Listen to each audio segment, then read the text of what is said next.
नमस्कार, आदाब, सत श्री अकाल और अस्सलाम वालेकुम। मैं हूं मोहम्मद अहमद काज़मी, लेकर आया हूं ख़ास एपिसोड। आपका खैर मक़दम, वेलकम और स्वागत है। इस वक्त इजराइल और ईरान के बीच सीधी जंग हो रही है, जिसके बारे में अब से पहले लोगों की अलग अलग सोच हुआ करती थी। अब सवाल ये उठता है कि आखिर अमेरिका के ज़रिए बातचीत में उलझकर ईरान में इतनी गफलत क्यों पैदा हो गई कि इजराइल ने हमले के पहले ही दिन मिलिट्री के इतने अहम लोगों को और कई अहम साइंसदानों का कत्ल कर दिया। सवाल ये भी है कि हिजबुल्लाह और हमास ने भी अब तक इतने बड़े लीडर्स को आखिर किस वजह से खो दिया। एक और सवाल जो सबके दिमाग में गर्दिश कर रहा है वो ये कि मौजूदा इजराइल ईरान जंग का नतीजा क्या होगा। इन सभी सवालात का जवाब तलाश करने के लिए ईरान रेडियो हिंदी के सीनियर जर्नलिस्ट अहमद अब्बास ने भारत के जाने माने इंटरनेशनल अफेयर्स के जानकार सौरभ कुमार शाही से तफसील से बात की है। मीडिया स्टार वर्ल्ड ये वीडियो आपके सामने पेश कर रहा है ताकि आप गहराई से समझ सकें। इस वीडियो के साथ डिस्क्रिप्शन में हम आपको ईरान रेडियो हिंदी का लिंक भी मुहैया कर रहे हैं ताकि आप उस चैनल पर जाकर और ज़्यादा वीडियो देख सकें। अगर आपने अभी तक media star world YouTube channel subscribe नहीं किया है तो सब्सक्राइब कर लें और घंटी दबाना ना भूलें ताकि हमारी हर नई वीडियो का नोटिफिकेशन आप तक पहुंच सके। आइए देखें मौजूदा इजराइल ईरान जंग के बारे में सौरभ कुमार शाही ने अहमद अब्बास से बात करते हुए क्या कुछ बताया है। अस्सलाम वालेकुम। इजराइल के खिलाफ ईरान का ट्रू प्रॉमिस, सच्चा वादा, वादे सादिक ऑपरेशन जारी है। ये ऑपरेशन इजराइल की तरफ से बहुत बड़े पैमाने पर होने वाले एग्रेशन के खिलाफ अब किया जा रहा है, तो ईरान रिटेलिएट कर रहा है। हम ये देख रहे हैं कि ईरान का ऑपरेशन कई पहलुओं पर आधारित है। इसमें इंटेलिजेंस भी है, इसमें रक्षा और डिफेंस की ताकत भी है कि किस तरह से दुश्मन के हमलों को रोकना है। इसमें बहुत बड़े पैमाने पर टारगेट्स का सही से चुनना, उसका इंतखाब और बहुत कामयाबी के साथ उसको हिट करना। ईरान दिखा रहा है कि किस तरह से इजराइल की 5 लेयर एयर डिफेंस जो है उसको किस तरह से पेनिट्रेट किया जा सकता है और किस तरह से उसको डॉज दिया जा सकता है। ईरानी मिसाइल बहुत सारे वो हैं जिसमें मैनोर की काफ़ी ताकत है, जो अपने टारगेट के पास पहुंच जाने के बाद जब इंटरसेप्ट की कोशिश होती है तो इंटरसेप्टर मिसाइल को वो चकमा देने में पूरी तरह से कामयाब हो रहे हैं।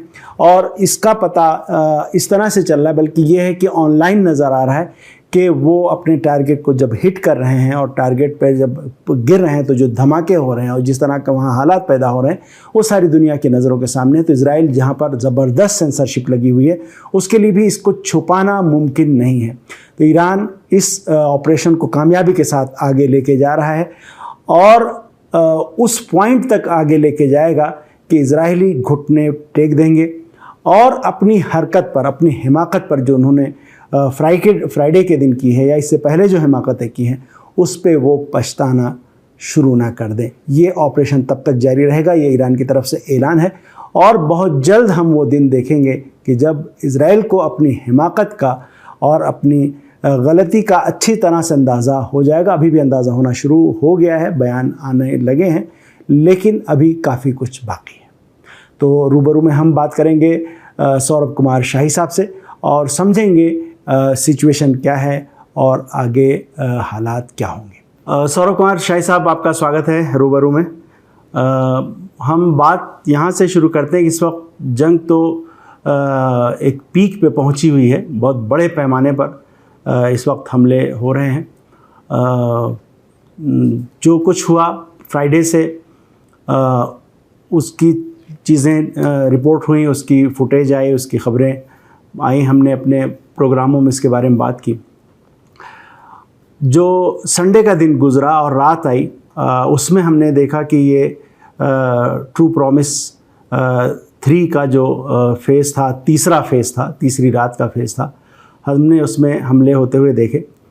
तो मैं एक तो ये चाहूँगा एक इनिशियल आपके रिमार्क्स इस जंग के बारे में, फिर उसके बाद में हम ये जो बीती हुई जो रात है, यानी जो तीसरी जो रात है, इसके बारे में ख़ास तौर से बात करेंगे।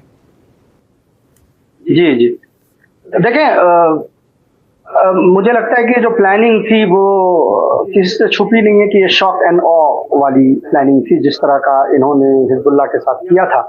कि आप क्योंकि क्या होता है कि जब दो पार्टीज लड़ रही होती हैं जिसमें एक पार्टी इरेशनल होता है दूसरा इरेशनल होता है, तो रैशनल पार्टी इरेशनल पार्टी के दिमाग को, वो उसके दिमाग में क्या चल रहा है वो अपने दिमाग के हिसाब से सोचता है। यानी उसको ये लगता है कि चूंकि मैं ये काम नहीं कर सकता तो ये भी ये काम नहीं कर सकता है। और वो मुझे लगता है कि पिछले यानी अक्टूबर 2023 के बाद अभी तक जो सबसे बड़ी, जो मुझे लगता है कि ड्रॉबैक रहा है एक्सिस ऑफ रेजिस्टेंस का, वो ये रहा है कि उन्होंने सामने वाले की पार्टी क्या सोच सकती है ये उन्होंने नहीं सोचा। यानी वो रैशनल एक्टर बने रहे कि अच्छा ये तो नहीं करना चाहिए, दुनिया में लड़ाई मतलब ये स्टेबलाइज नहीं करना चाहिए, ये सोचते रहे। क्योंकि देखिए वहां से भी ना लेबनान में भी ये बात आई थी निकल के कि लोग कह रहे थे कि पहले दिन के हमले के बाद, 2 दिन के हमले के बाद नसरल्लाह और उनकी पूरी टीम जो है वो दाहिए में क्या कर रही थी मीटिंग का, इसका कोई लॉजिक नहीं है। तो लॉजिक इसलिए नहीं कि उसको ये नहीं लगा कि भाई हमारे ऊपर इस तरह से हमला जो है किया जा सकता है। ये चीज जो है वो ईरान में भी फर्स्ट डे देखी गई, फ्राइडे को जो हमला हुआ। और जो अब उसका जो कह लें शिया इस्लाम का, वो कह लें शहादत देने की जल्दीबाजी या जो भी कह लें, बट मुझे लगता है कि ये टैक्टिकल लेवल पे ये बहुत बड़ी जो है वो बहुत बड़ा झटका था कि आपके कमांडर्स जो हैं वॉर सिचुएशन में अपने अपने घरों में अपने बीवी बच्चों के साथ सोए। उसका कोई लॉजिक मुझे समझ में नहीं आता। तो खैर वो शॉक जो लगना था वो तो लग गया इमीडिएटली। मतलब टॉप लाइन तो सारे कमांडर एक लाइन से मार दिए गए, जो पहले रैंक के जितने थे। इनफैक्ट हाजीजादे साहब के साथ जो जिनकी शहादत हुई है उसमें तो सेकंड लाइन के कमांडर भी शामिल हैं। सही। लेकिन जो डिफरेंस एक मिलिशिया में और एक देश में होता है वो ये होता है कि मिलिशिया के पास कमांड कंट्रोल का स्ट्रक्चर उतना रोबस्ट नहीं होता, क्योंकि उसकी पॉपुलेशन, उसका जो स्कोप ये लिमिटेड होता है एक देश के मुकाबले में। हालांकि हमने हिजबुल्लाह के केस में भी ये देखा कि कमांड एंड कंट्रोल जो है वो रीएस्टेब्लिश करने की कोशिश की गई, और इसीलिए जो ग्राउंड अटैक इजराइल ने कोशिश की घुसने की वो नहीं कर पाए। लेकिन ईरान के केस में इनिशियल मुझे लगता है कि 5-6 घंटे के अंदर जो कमांड एंड कंट्रोल है उसको रिस्टोर कर दिया गया। इसमें एक और भी चीज है जो समझने वाली है। जाहिर है कि जो कमांडर इन चीफ है या जो कमांडर है उसके मरने का जब जो उसका जो साइकोलॉजिकल इम्पैक्ट होता है बहुत हेवी होता है। लेकिन एक completely military point of view से जब बात करते हैं तो ये भी होता है कि एक्चुअली जो टॉप कमांडर वो मिलिटरीली उतना इन्वॉल्व नहीं होता है, वो पॉलिटिकली ज्यादा इन्वॉल्व होता है, क्योंकि वो एक फेस होता है, उसको भाषण देना होता है, उसको प्रेस कॉन्फ्रेंसेस करनी होती है। एक्चुअली में जो ये सेकंड लाइन कमांडर्स होते हैं, सेकंड और थर्ड लाइन कमांडर्स होते हैं, वो मेन कमांडर होते हैं जो लड़ाई करते हैं। जैसे भारत के केस में कोई या पाकिस्तान के केस में आर्मी चीफ तो लड़ाई नहीं लड़ रहे, लड़ाई तो उसके नीचे के जो कोर कमांडर्स हैं वो लड़ते हैं। वो चीज वहां ईरान में भी देखी गई और देखा गया कि 5 से 6 घंटे में उसको रिस्टोर कर लिया गया। जो सबोटाज ऑपरेशन जो बड़ी तादाद में हुई है, जिसके कारण की इनिशियल 12 घंटे एयर डिफेंस जो है वो बिल्कुल जो है वो कोलैप्स कर गया था, वो 12 घंटे लगे उसको रिकवर होने में। लेकिन जैसे ही रिकवर हो गया उसके बाद से जो हम देख रहे हैं उससे ये लग रहा है कि कमांड एंड कंट्रोल रिस्टोर्ड है। अव्वल, दूसरा सेकंड लाइन के कमांडर जो हैं वो एबल हैं, यानी वो लायक हैं, उनको समझ में आती है चीजें, वो क्या करना है उनको पता है। तीसरा कि उनके पास एक बैंक है टारगेट्स का, कि इजराइल के अंदर कौन से सेंसिटिव टारगेट हैं, उसको किस तरह से टारगेट किया जा सकता है, कहाँ surface to air missile battery लगी हुई है, कहाँ पे क्रिटिकल इंफ्रास्ट्रक्चर है, उसकी एक बैंक जो उन्होंने बना के रखी है, जिस बैंक से वो उस बैंक से वो टारगेट निकाल के उस पर हमला जो है वो कर रहे हैं। तीसरी और चौथी ये कि जो एक बहुत बड़ी चीज दिख रही है कि हाँ, साबोटाज ऑपरेशन बड़े लेवल पे हुए हैं। अभी हम उस पर आएंगे कि ये कौन लोग हैं और ये कहाँ से इतनी बड़ी तादाद में आए हैं। लेकिन ये भी एक देखा जा रहा है कि जिसको हम अंग्रेजी में एक चीज हम लोग बोलते हैं कि रैली अराउंड द फ्लैग, परचम के चारों तरफ लोगों का इकट्ठा होना। वो जो एक चीज है वो यहाँ नजर आ रही है, क्योंकि कल हमने कुछ, कल ही नहीं इनफैक्ट फ्राइडे से हमने कुछ तस्वीरें देखी हैं जिसमें आप देख सकते हैं कि भीड़ जो है उसमें आपको हिजाबी औरतें भी नजर आएंगी, बिना हिजाब किए भी औरतें नजर आ रही हैं, लेकिन सबके सब वो जो रैली अराउंड द फ्लैग कर रहे हैं। इनफैक्ट वो आप कपड़ों से इनफैक्ट अंदाजा लगा सकते हैं कि उसमें से बहुत सारे वो नॉर्दर्न तेहरान के वो बड़े मॉडर्न और वो जो उस तबके से आते हैं जो कभी वोट देने भी नहीं निकलता है, सही, वो भी रैली अराउंड द फ्लैग कर रहे हैं। तो ये मेरे 4-5 ऑब्जर्वेशंस अभी हैं इनिशियली। शाहिद साहब, आपने टारगेट्स की बात की। टारगेट्स की अहमियत और इसके बारे में समझना बड़ा ज़रूरी है कि ईरान ने जिन टारगेट्स को हिट किया है। अच्छा, एक हम सबोताज की बात करते हैं। जो संडे का दिन गुजर के जो रात थी, यानी ये जो बीती रात मंडे से पहले, इसमें एक सबोटाज कार्रवाई हैक का एक ऑपरेशन ईरान की तरफ से किया गया, और वो ऐसा था कि जिसके बाद इंटरसेप्टर मिसाइल ने खुद अपने ही लॉन्चर को मार दिया। इसका जिक्र IRGC की तरफ से अपने बयान में किया गया। मैं इसकी वीडियो भी है, इसकी वीडियो भी बिल्कुल सोशल मीडिया पे बहुत वायरल है। वीडियो इसकी, जी जी, हाँ, वीडियो इसकी आ गई है। तो दो चीज हो रही है, देखें भाई, ये जो है, अव्वल तो ये कि जो IRGC का जो साइबर विंग है वो बहुत ही मजबूत है। इसमें सबको पता है, मतलब जो कुछ चीजें पहले भी कर रखी हैं उससे इसका अंदाजा होता है। अभी जो फोकस प्राइमरली है वो ये है कि ईरान ये चाहता है कि ये जो सरफेस टू एयर बैटरीज हैं उसको डिस्ट्रॉय किया जाए, ठीक है। यानी उसको हम लोग मिलिट्री की जबान में सीड कहते हैं, suppression of enemies air defence, SEAD, और डेड कहते हैं destruction of enemies air defence. तो सीड और डेड कैंपेन दोनों आपको नजर आ रहा है ईरान की तरफ। कल के भी जो कुछ वीडियोस आए हैं उसमें, अच्छा, एक चीज होती है कि जब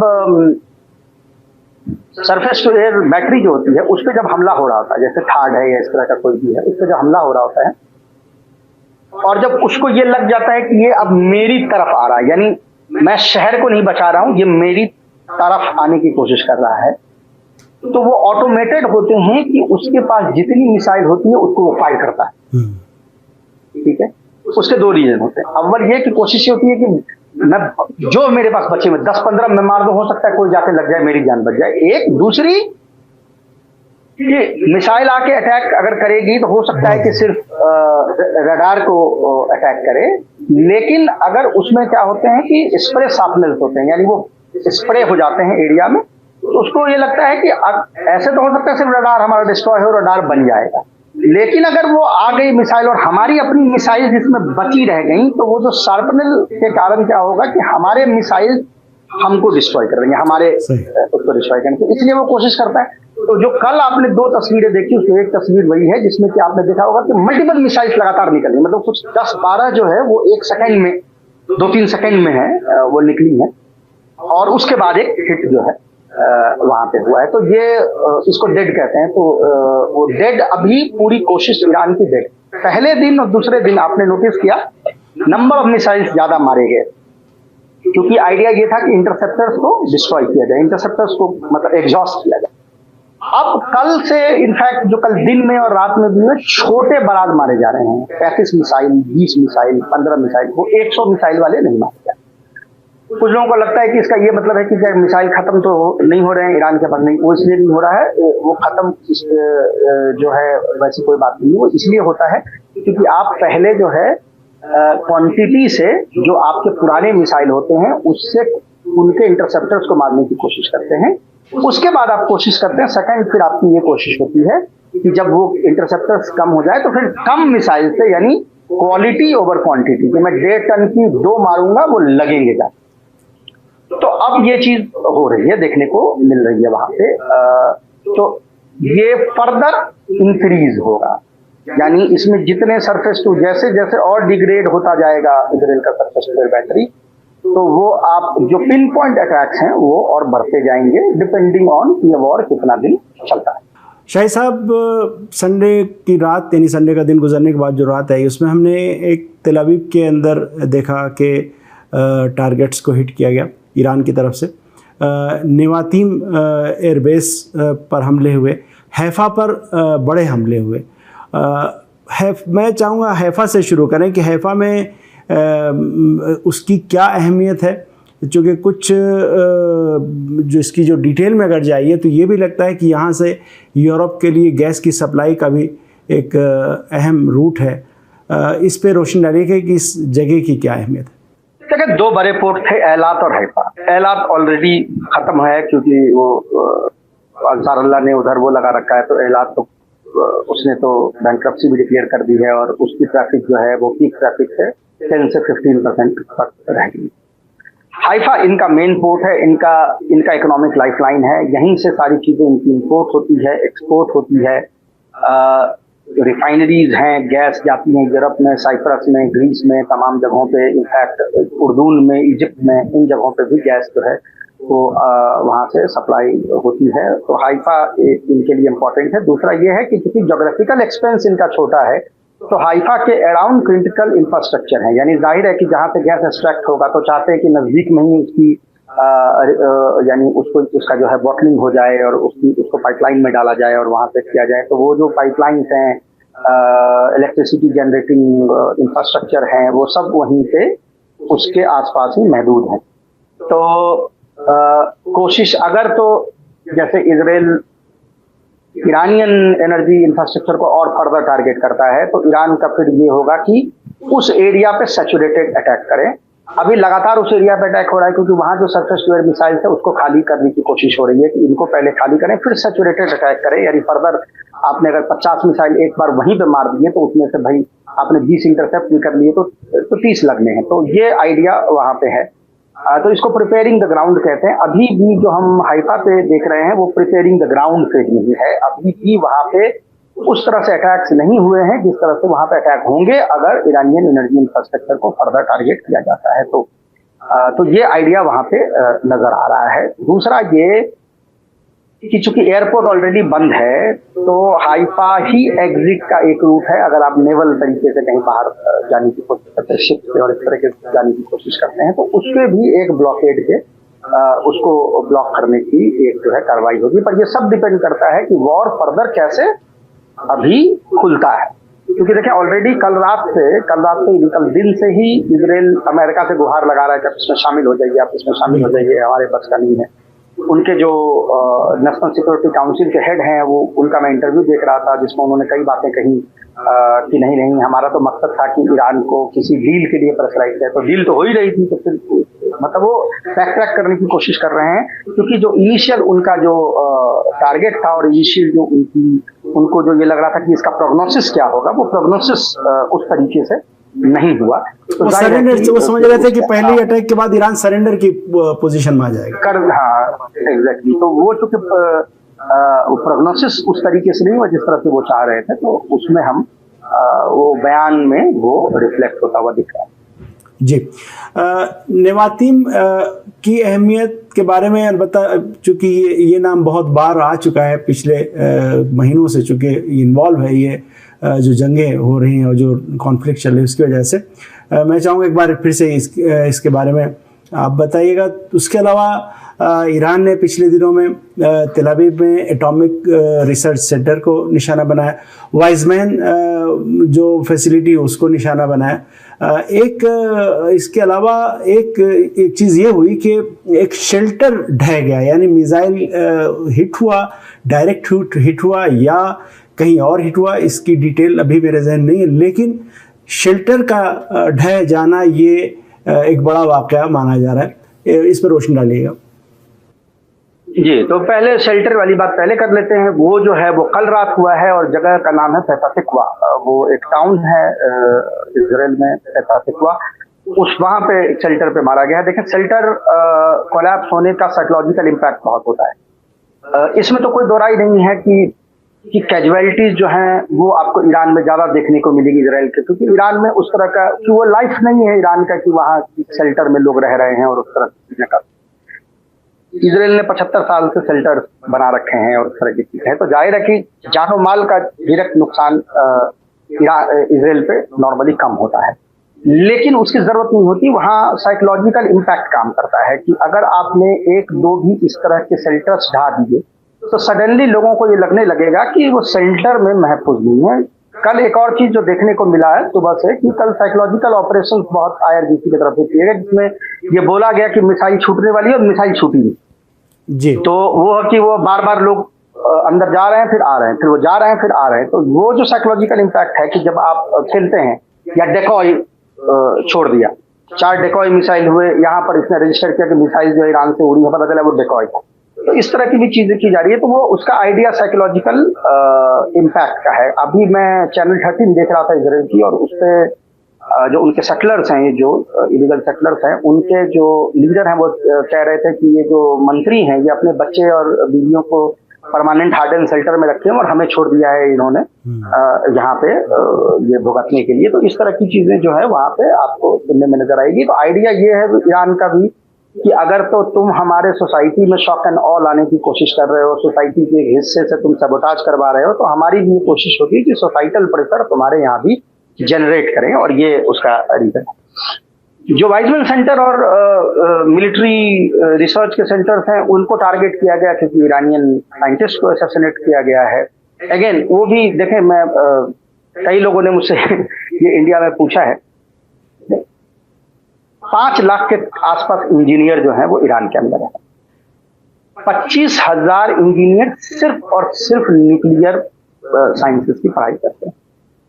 कोई दो राय नहीं कि आप बड़े लेवल पे आपने साइंटिस्ट को ऊपर के उस पर मार दिया। ये भूल जाती है दुनिया, और मुझे लगता है यही कि एक्सपर्टीज की कमी है, लोग समझते नहीं है कि थ्योरेटिकल वर्क ईरान के न्यूक्लियर प्रोग्राम का सारा हो चुका है। Exactly. Theoretical work is finished. Theoretical work was finished 20 years ago. Theoretical work जो है वो 20 साल पहले फिनिश हो चुका है। बिल्कुल बिल्कुल ठीक है। तो वो तुम थ्योरेटिकल साइंटिस्ट को मारने से तुम साइंटिस्ट को मार रहे हो, लेकिन तुम प्रोग्राम को नहीं रोक सकते क्योंकि उसका उससे कोई लेना देना नहीं। बिल्कुल। अब सारा का सारा चीज जो है वो अप्लाइड फिजिक्स का है। थ्योरेटिकल फिजिक्स, अप्लाइड फिजिक्स का भी सारा काम हो चुका है। कल से अगर ये फतवा हट जाए और ईरान ये चाहे कि मुझे बॉम्ब बनाना है, उसे किसी साइंटिस्ट की जरूरत अब नहीं है, वो काम इंजीनियर्स करेंगे, क्योंकि वो सारी कैपेबिलिटी ये होती है कि आप जो है वो 3.74% एनरिचमेंट से आप 60 क्रॉस कर रहे हैं। जैसे ही आप 60 क्रॉस कर जाते हैं तो वो एक, जिसको हम बोलते हैं साइंस के टर्म में जिसको हम कहते हैं कोई थ्रेशोल्ड आपने क्रॉस कर, फिर 90 हो जाना और बॉम्ब बना लेना जो है वो पॉलिटिकल डिसीजन है, साइंटिफिक डिसीजन नहीं है। साइंटिफिक डिसीजन तो 2 मिनट में हो जाएगा। तो इसीलिए ये कहना कि हमने टॉप साइंटिस्ट ला दिए कि प्रोग्राम रुक गया, वो जनता में कहने के लिए साइकोलॉजिकल इम्पैक्ट के लिए वो सही है, लेकिन उसका कोई उस पर असर जो है एक्चुअल उसका नहीं पड़ता। तो एक चीज उसी का बदला जो है वो वाइजमैन और इन जगहों पे निशाना मारा गया, जो दूसरा उनका मिलिट्री उसका था। नेवाटिम का जाहिर है कि F-35 वहां होस्टेड है और वहीं से उड़ के हमले कर रही है।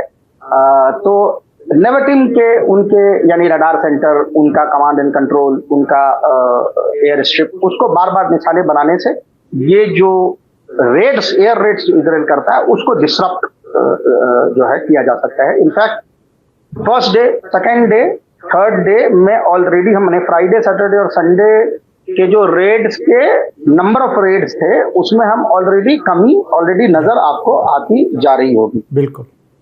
साइकोलॉजिकल ऑपरेशन, अब जैसे आपने कल जैसे एक अटैक जो है वो मशहद में किया गया, अब वो अगेन वो ड्रोन वाला मामला है क्योंकि वो किसी ने नजदीक से ड्रोन से उस पर हमला किया है, जो सबोटाज का मामला है, जो कोई ईरान में ही बैठा हुआ जिसमें वो कर रहा है। लेकिन आइडिया ये था कि इजराइल ये कहना चाह रहा कि देखो हम पूरब तक हर जगह मौजूद है। हाँ, हर जगह मौजूद है। तो वो भी वो उनका एक साइकोलॉजिकल वॉरफेयर है। तो ईरान के पास अभी सबसे ज्यादा जो इम्पोर्टेंट एस्पेक्ट है, देखें मिसाइल इजराइल पे मारना, वो तो फर्स्ट डे आपने 4 घंटे में ही जब कमांड एंड कंट्रोल रिस्टोर कर दिया तो that is not an issue. वो एक बार कमांड एंड कंट्रोल रिस्टोर हो गया तो वो अटैक होते रहेंगे, क्योंकि जैसा मैंने कहा देश मिलिशिया नहीं होता, उसके पास बहुत क्षमता होती है इसको सहने। लेकिन जो प्राइमरी कंसर्न है वो ये है कि जो सबोटाज ऑपरेशंस कर रहे हैं जो ईरान के अंदर हैं, अब इसमें ये कौन एलिमेंट है, इसमें मुजाहिदीन खल्क से भी लोग हो सकते हैं, इसमें जो पहलवी के जो जमाने के जो रेसिडुअल लोग हैं वो भी इसमें शामिल हैं, प्लस जिसको पैसे से खरीदा जा सकता है उस तरह के लोग भी शामिल हैं। शायद साहब खुद इजराइल के अंदर एक तादाद उन ईरानियों की है जो ईरान से जो सेहूनी ख्याल के जो जूस थे, जो वहाँ पर जो ईरानी समाज को अच्छी तरह से जानते हैं, ईरान की ज़बान को फारसी अच्छी तरह से जानते हैं, वो उनका इस्तेमाल भी इजराइल जो है वो बहुत बड़े पैमाने पे करता रहा है। जी, बाकी आपने इशारा किया। हाँ, तो वो चीज यानी इसको सप्रेस करना अभी प्राइमरी मोटिव जो है वो ईरान का होना चाहिए। और हमने देखा कि कल से उसमें, यानी पहले 2 दिन तो बहुत कुछ भी नहीं हुआ, लेकिन कल से हमने देखा कि एक शहर रह में उनकी जो ड्रोन फैक्ट्री थी उस पर रेड किया गया। बिल्कुल, कई जगह इलम शहर कई जगह पे जो डाले वाला एसयूवी होता है एक ट्रक को भी पकड़ा इन्होंने कल रात। भी देखने में आया कि एक सिक्योरिटी इंटेलिजेंस का बंदा अपना बाइक पे उसने पीछा किया, उस पर फायर किया, वो पीछे किया और उसने गोली भी मारी है और उसको पकड़ा भी है। लेकिन कुछ और चीजें हैं, जैसे कि कई जगह से ऐसा लग रहा है कि लोगों के छतों पे ये रखा हुआ है। कल जैसे मैं सुन रहा था एक IRGC के कमांडर का इंटरव्यू ईरानी चैनल में, जिसमें वो कह रहे थे कि कुछ छतों पे हैं जिसको रिमोटली यानी सैटेलाइट के थ्रू वो किया जाता है। तो ये अभी प्राइमरी देखें, इसमें ये बहुत सिंपल सा चीज है। एक चीज ईरान के पास है जिसकी ईरान की कोई कमी नहीं है, वो है पॉपुलेशन। बिल्कुल, 9 करोड़ बहुत तादाद होती है। बिल्कुल, ये बासीजी जो है इनकी बहुत बड़ी तादाद, बहुत बड़ी। मुझे लगता है कि इनको सिर्फ इसी में लगा देना चाहिए कि ये बस तुम ये ढूंढो और इनको न्यूट्रलाइज करो जहां पर ये एलिमेंट है। और मुझे लगता है कि कल से वो काम शुरू हो भी गया। जाहिर हर चीज सामने नहीं आती, हर चीज सामने आनी भी नहीं चाहिए, क्योंकि फिर आपको प्रोसेस, इनफैक्ट आपने परसों नोटिस किया होगा कि जो वेस्टर्न ईरान में कई जगह पे ये जो एलिमेंट्स थे जिनका पीछा किया जा रहा था, उसमें उनके पुलिस चीफ को असैसिनेशन किया गया क्योंकि वो इनके पीछे लगे हुए थे। तो इसीलिए डायरेक्ट तो इस तरह की खबर आनी भी नहीं चाहिए कि कौन पीछे लगा है कौन नहीं लगा, क्योंकि इतना डायरेक्ट सप्लाई ऑफ इंफॉर्मेशन नहीं होता। लेकिन कुछ हो रहा है, ये कल नजर आने लगा। हालांकि इस पर अभी मजीद काम करने की जरूरत है। बिल्कुल। शाही साहब, हम थोड़ी बात करते हैं मीडिया में जो बयान आ रहे हैं, इजराइल पे हम कंसंट्रेट करते हैं।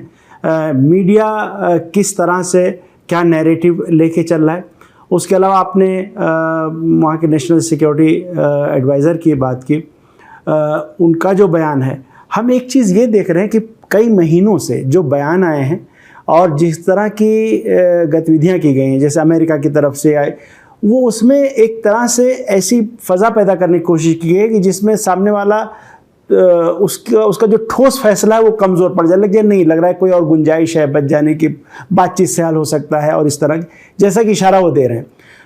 अब यहाँ ईरान में बड़े पैमाने पर ये है कि जितने बयान हैं, ट्रम्प के जो बयान थे वो भी, या इसके अलावा कुछ एक्सपर्ट्स जो ईरान की कैपेबिलिटी को और एक्सिस ऑफ रेजिस्टेंस की कैपेबिलिटी को बहुत बढ़ा चढ़ा के पेश कर रहे थे।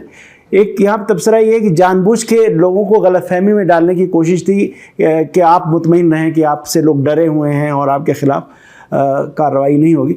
ये इस तरह के बयानों के बारे में थोड़ा सा तज्ज़िया कीजिएगा, क्या सूरत हाल है, किस तरह के बयान, मीडिया का क्या नैरेटिव है और ऑफिशियल्स किस तरह की बातें कर रहे हैं? देखें कि वेस्ट पे विश्वास करना जो है वो, मतलब मैंने अंग्रेजी में कई बार एक जुमला यूज किया है अपने प्रोग्राम में कि the American words are not worth the paper they are written. उनके जो कह रहे हैं, उनका जो डील है या कोई भी चीज है, वो जिस पेपर पे लिखी गई, उस पेपर की जो कीमत है उसके वर्थ की नहीं होनी। तो इसीलिए इससे तो नहीं, मतलब सिर्फ उनके बातों से तो नहीं माना जाता। और इसमें कोई दोराई नहीं है कि फ्राइडे को जिस तरह से अटैक हुआ पहली बार, उससे ये लगा कि ईरान ने इनकी बातों पे विश्वास किया, बहुत ज्यादा विश्वास कर लिया। और अगर उनको ये पता होता, लगातार उनको ये समझ में आ रही होती बात कि अटैक होने वाला है, तो ये अपने अपने फैमिलीज के साथ जाके सो नहीं रहे होते, अपने फैमिली क्वार्टर्स में नहीं रह रहे होते, ये अपने अपने यानी कमांड सेंटर पर आता ही था। अब मसला ये है कि ईरान के अंदर भी तो प्रेशर है। कोई भी, चाहे वो रिफॉर्मिस्ट हो चाहे मॉडरेट्स हो, कोई भी अपने पब्लिक को अब ये नहीं समझा सकता कि ये जो वेस्ट जो है वो बात करने के लायक। इसलिए नहीं समझा सकता क्योंकि किसी किस्म का कंडेमेशन भी नहीं आया। बिल्कुल। आप न्यूक्लियर फैसिलिटी पे हमला करना, न्यूक्लियर फैसिलिटी पे हमला करना जो है वो वॉर क्राइम, ठीक है, जेनेवा कन्वेंशन में सब जानते हैं। किसी ने उसकी मजम्मत यूरोप से नहीं की, G7 से यूरोप से किसी ने उसकी मजम्मत की।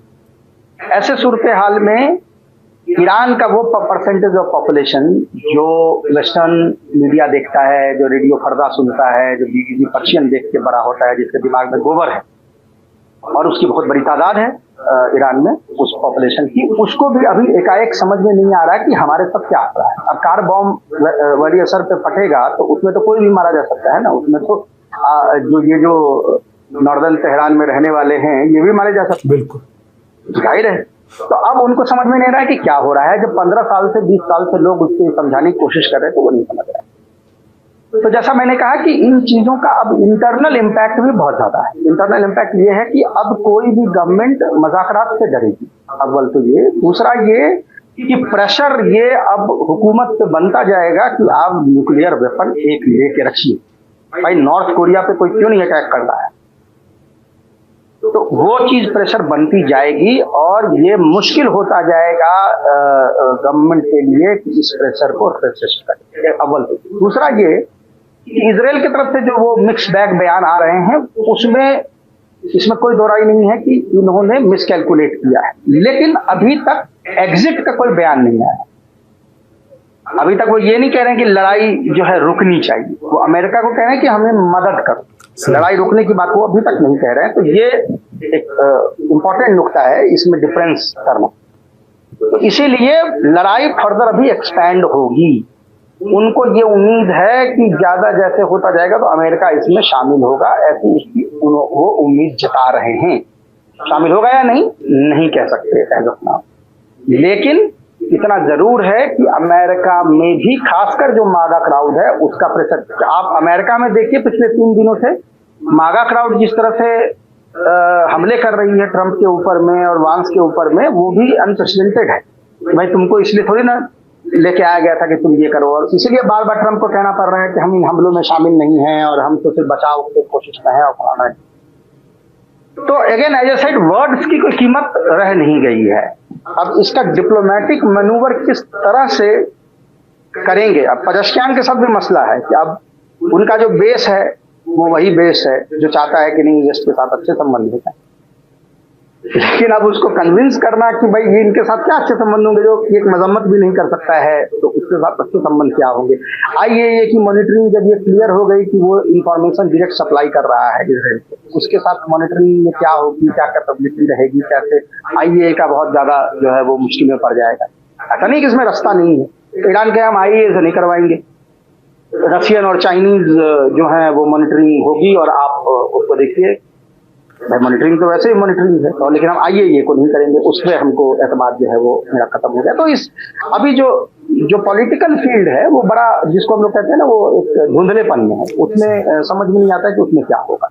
लेकिन हाँ, जैसा मैंने कहा कि प्रेशर बहुत बढ़ जाएगा अब, इसको आप वेपनाइज करिए, ये नॉर्थ कोरिया जो मॉडल है उसको आप अपनाइए, उसके लिए प्रेशर जो है वो बहुत बढ़ जाएगा। जी शाही साहब, आखिरी टिप्पणी मैं चाहूँगा कि इस पोजीशन में और इस स्टेज पे जब जंग यहाँ पहुँच गई है और IRGC की तरफ से जो बयान आ रहे हैं, आर्म्ड फोर्सेस की तरफ से जो बयान आ रहे हैं, वो ये है कि हम इसे बढ़ाएंगे, इसका स्केल बढ़ाएंगे, बड़े पैमाने पे ले जाएंगे। आप किस तरह देखते हैं कि स्ट्रेटेजी को किस तरह से आगे बढ़ा रहे हैं? मैं एक पॉइंट इसमें जोड़ना चाहूँगा। एक एनालिसिस में ये देख रहा था कि ईरान इस चीज़ को बहुत अच्छे अंदाज में अंजाम दे रहा है कि पूरे इज़राइल को, यानी पूरे टेरेन को वो टारगेट कर रहा है, और उसमें ये है कि बहुत ही वो है इंटीग्रेटेड उस अंदाज में कर रहा है कि उसमें ड्रोन्स भी और अलग तरह के मिसाइल भी, फिर जो है वो हाइपरसोनिक मिसाइल भी, सारे के सारे एक साथ टारगेट के करीब पहुंचते हैं, कुछ उसको इंगेज करते हैं, कुछ हिट करते हैं। आप इस पे थोड़ा सा रिमार्क्स दीजिएगा।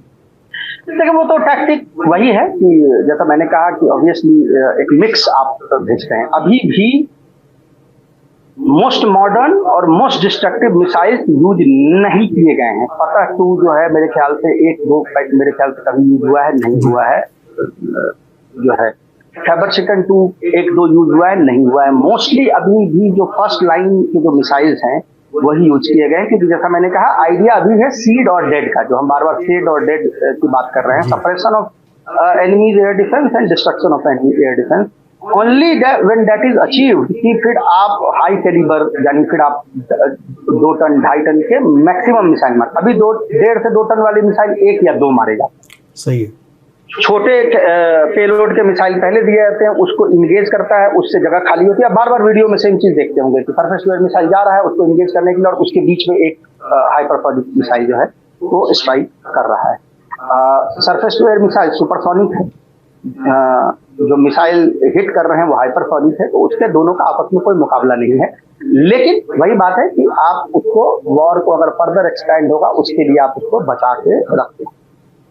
तो ये टैक्टिक जो है वो अभी देखी जा रही है। जैसा मैंने कहा कि बाकी तो हमें भी नहीं पता कि और क्या चीज है, अंदर क्या प्लानिंग है, क्योंकि सब इसकी प्लानिंग तो भाई 25-30-40 साल से हो रही है। बिल्कुल भाई इस तरह की लड़ाई कुछ होनी है, उस प्लानिंग के तहत क्या करना है। कमांड एंड कंट्रोल सेंटर जो है वो रिस्टेब्लिश्ड है, रोबस्ट है, उसको पता है कहाँ अटैक करना है, वो अटैक कर रही है। एक और चीज जो देखने को लगातार मिल रही है कि ईरान बहुत बड़े लेवल पे डेकॉय इस्तेमाल करता है, यानी वो डेकॉय लॉन्चर और मिसाइल रखता है जिसको इजराइल अटैक करता है, डिस्ट्रॉय करता है, उसको लगता है कि ये मिसाइल है। वो कैसे पता चलता है? क्योंकि सेकेंडरी एक्सप्लोजन नहीं है। अगर आपने मिसाइल को मारा है तो पहले जो आपने मिसाइल मारा है उसका एक्सप्लोजन होगा, फिर जिस मिसाइल को मारा है उसका एक्सप्लोजन होगा, वो देखे जाते हैं। इनफैक्ट मैं किसी से बात कर रहा था, एक बहुत फेमस सर्बियन एनालिस्ट है जिनका पूरा काम ही यही है। वो उनकी जिंदगी की जो एक्सपर्टीज है वो डेकॉय बनाना था। तो मैं उनसे बात कर रहा था, वीडियोस उन्होंने भी देखे, तो उन्होंने कहा था कि तकरीबन 75 से 80% जो अटैक इजराइल जो अटैक वीडियो शेयर कर रहा है कि हमने उनके लॉन्चर को मार दिया, हमने उस लॉन्चर को मार दिया, वो डेकॉय लॉन्चर हैं जिन पे मारा गया है। एक और चीज देखने को मिल रही है, कई जगह जो मिसाइल फैसिलिटी के ऊपर जो जिसको हाई बे वॉल कहते हैं, हाई बे वॉल या उसको कह लें एक मकान कह लें, जो उस तरह की चीज कह लें, वेयर हाउस कह लें, हाईवे हॉल्स है, उसको अटैक किया जा रहा है। 2 हाईवे हॉल वो एक जमाने में उसके अंदर मिसाइल जो है बनती थी, वो सब अंडरग्राउंड शिफ्ट हो गई है 15 साल तक। ऊपर हाईवे हॉल्स इसलिए बनाई हुई है अभी भी क्योंकि जब आप मिसाइल, एक तो आपको लगता है कि मैं वहां मिसाइल पे हमला कर रहा हूं तो आप उन हाईवे हॉल्स पे हमला करते हैं। दूसरा ये होता है कि फिर वो इम्पैक्ट को फर्दर रोकता है। पहले मिसाइल उसको डिस्ट्रॉय करेगा, फिर धरती है, धरती के नीचे फिर वो चीजें बनी हुई है, उनके जो एरियाज बने हुए, तो वो भी हाईवे हॉल्स पे हमला करके वो डोमेस्टिक ऑडियंस को फर्स्ट जो उन्होंने दिखाया कि हमने तो मिसाइल सारे तबाह कर दिए, कि वो की पिक्चर थी, और मिसाइल हमले जो है वो 8 घंटे के बाद होने लगे। तो ये बहुत सारी टैक्टिक्स हैं, ये तो वॉर की होती रहती है। हमें तो पता भी नहीं अभी हम लोगों को और क्या क्या इसमें टैक्टिक जो है, लेकिन हाँ जो चीजें वीडियोज हम लोग के पास आती है, जो दिखती है, उसको देख के हम लोग अपना एनालिसिस जो है वो करते हैं। शाहिद साहब बहुत बहुत शुक्रिया आपका, बहुत अच्छे अंदाज में, बहुत सटीक अंदाज में अपने सिचुएशन को समझाया। हम आगे भी आपसे अपडेट्स लेते रहेंगे, आपको कष्ट देंगे, आपका कीमती समय लेते रहेंगे। धन्यवाद। धन्यवाद। मीडिया स्टार वर्ल्ड की तरफ से आज की पेशकश आपको कैसी लगी कमेंट्स में ज़रूर लिखें। थैंक यू, धन्यवाद, शुक्रिया, जय भारत। मीडिया स्टार वर्ल्ड के और वीडियो देखने के लिए हमारे चैनल को सब्सक्राइब करें और सीधे नोटिफिकेशन पाने के लिए बेल आइकन दबाएं। और अगर हमारी खबर सच्ची और अच्छी लगे तो अपने व्हाट्सएप, इंस्टाग्राम, फेसबुक और ट्विटर अकाउंट पर जरूर शेयर करें।